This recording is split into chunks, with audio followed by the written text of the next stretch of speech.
Well, I've always just, my thing has always been everything's an assessment from the moment they walk in the door, paying attention to their thumbs. Are their thumbs pointing in? Are they a knuckle dragger like me? Or are their thumbs pointing straight ahead? How are they walking? Are they going into overpronation, which typically indicates, the pronation is the force absorption of the gait cycle. So if they're pronating, way over pronating, then that means something up the kinetic chain can't absorb force or isn't strong enough to pull the knee back into a line. So then that probably the external rotators of the hip are going to be weak. Looking at knee position, looking at posture, and then looking at that stuff under load. Every time somebody squats, lunges, pulls, always checking everything out, trying to see if what's the weak link, what's going on, because my thing's always been that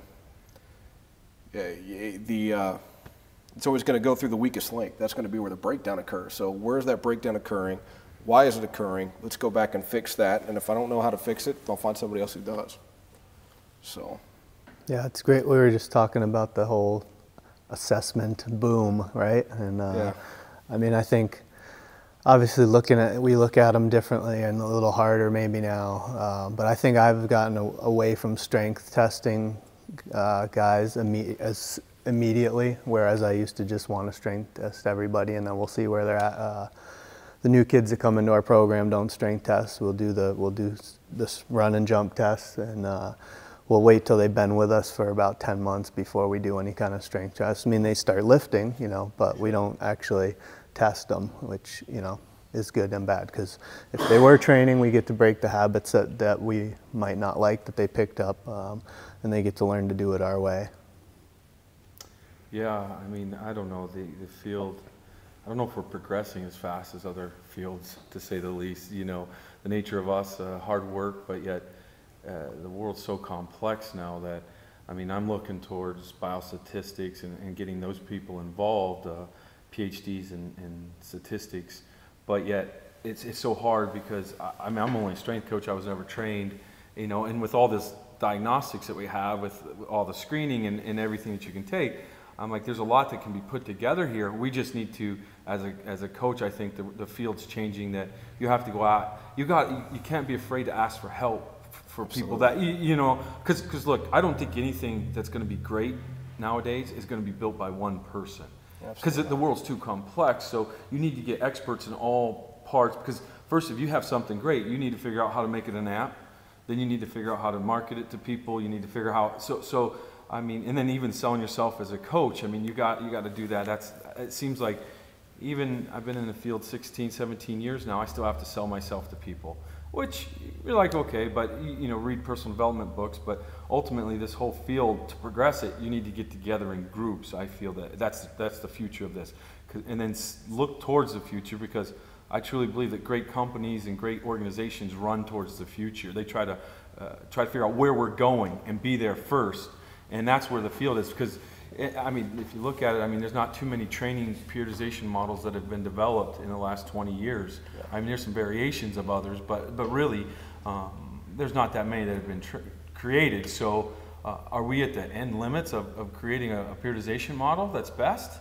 I highly doubt that. We just have to put groups of people together, look at statistics and look at numbers and see where we can go. And then, ultimately, I believe the ultimate periodization model is lay out a plan, but it has to be individualized. So then the question is, are we putting groups together to individualize training protocols and methods? Yeah, to do diagnostics on a day, analytics and diagnostics are the future, and then how do you use them will be how coaches like all of us put it out there to make it functional. Yeah. And we're talking about the assessment stuff and the experts. So we've done that FMS as a staff for, I don't know how many years, probably 6 or 7 now. And, collected data. We've done some different things, statistically looking at it. And then, talking about the experts, I knew I was coming here, so I went and saw Dr. Hewitt over at Ohio State, the ACL researcher. And he's talking about how the star excursion and the wide balance, whenever you're actually reaching anteriorly, how that's going to be one of the biggest predictors of the knee, because if it will force the person into valgus if if the whatever isn't all strengthened up to the right level, that small loading will repeat how it loads in the game. Like, well, I'm not going to think about that. this guy's been researching ACL tears 20 years. I want to go see what he has to say. Exactly. So, I mean, that's where the future, again, bring your orthopods in, create a research group, maybe at a university, where the orthopods come in, where biomechanics people come in, even engineering. I actually learned the most from engineering students because they had no assumption of what went on in the field. Yeah. They would just show me what was actually happening. I'm like, well, I never knew that, and I don't think a lot of people do. You know what I mean? And these were just kids that didn't know anything. They were weak as kittens, but they could run the $100,000 camera system and the force plates. And then they said, Coach, this is what this is. I said, wow, that's pretty awesome that you can. I mean, what's this kid know? Well, actually, about this, he knows a lot now because he can analyze it. You know, that's the thing. And then, would they ever be able to apply it?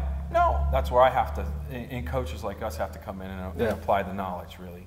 Yeah, it's funny you mention that. I got a bioengineer next door to me in PT, and we're starting to work on a lot of different things, looking at like some of the things we want to analyze this summer, hopefully, and in fall camp is the speed of movement of the different positions. So then we know what demand is on the person, like right on takeoff.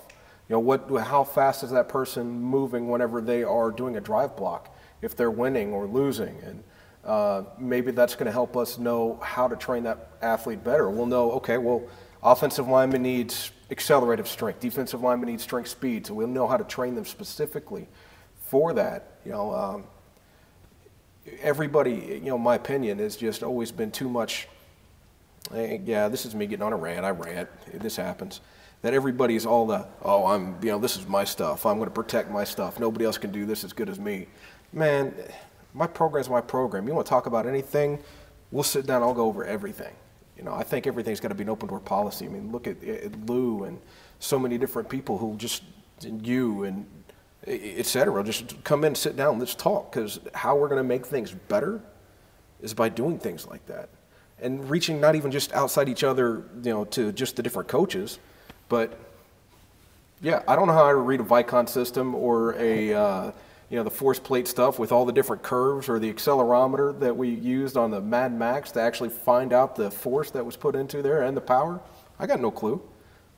Dr. Guest does, so I'm going to listen to him. Yep, exactly. Yeah, we got to open the doors up, man. But then he doesn't know how.